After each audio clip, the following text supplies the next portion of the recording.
before I go too much into him, I want to present the model that he grabbed onto and wanted to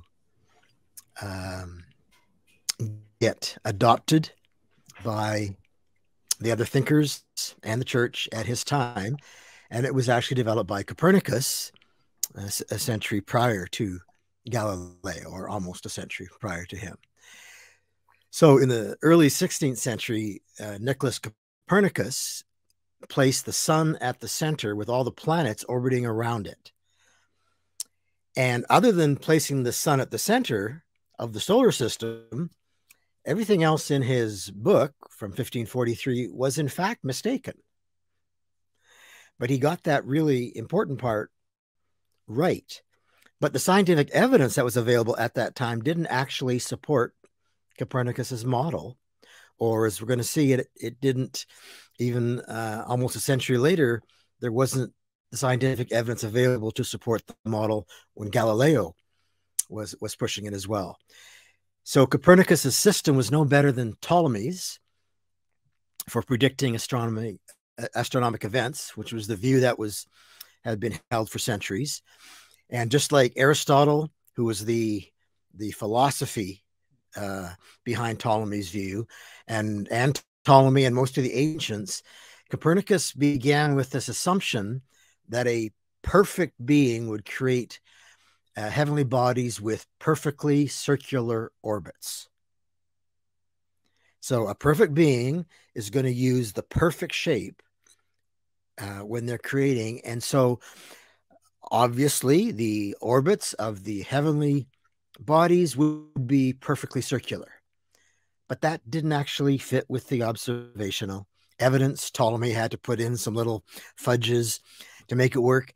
And so did Copernicus. His new model didn't produce the same problems because he was working under the same presupposition. Circular orbits is what it had to be. So he had to do what Ptolemy had done, which is introduce some micro loops into the orbits to kind of better explain the patterns and the timing, make the timing of everything kind of work together. So even though now looking back, we say, what a fantastic discovery that Copernicus made, that the sun was the center of our solar system.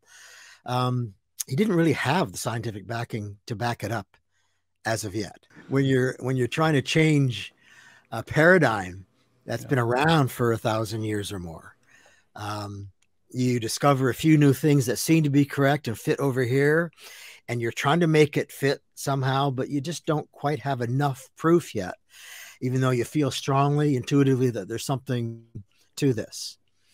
And that's what Galileo did. Galileo felt intuitively there's something to this, and he had other reasons to think that the Earth was not the center of the universe.